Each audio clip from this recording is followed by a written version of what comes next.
注意看，这栋房子被堆满了垃圾，连门都被堵住了，屋里的人进出只能爬窗户。可堆放这些垃圾的并不是别人，而是房主。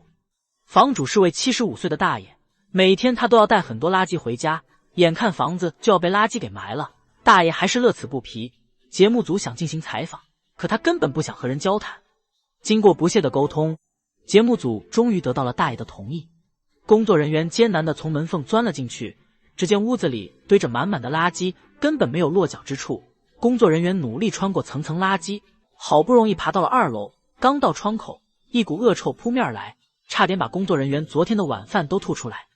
总算是爬进了2楼屋内，只见大爷躺在一堆垃圾上，脑袋已经顶到了天花板，天花板上还有一些突出的铁钉，看着十分危险，老鼠蟑螂也随处可见，简直让人无法直视。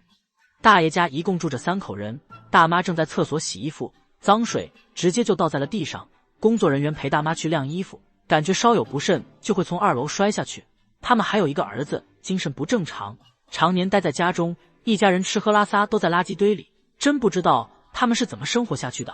大妈的身体状况也让人担忧，总是在不停的咳嗽。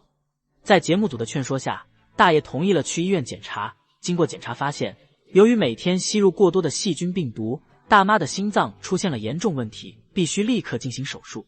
听到这些，大爷也十分自责，都是因为自己捡垃圾回家才导致大妈得病。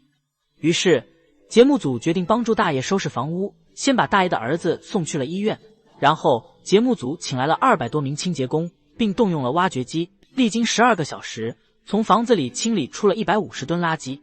与此同时，大妈也做上了手术，儿子得到了治疗。经过1周时间，大爷的房子焕然一新。当他们从医院回来后，看到眼前干净整洁的房子，大爷激动得说不出话来。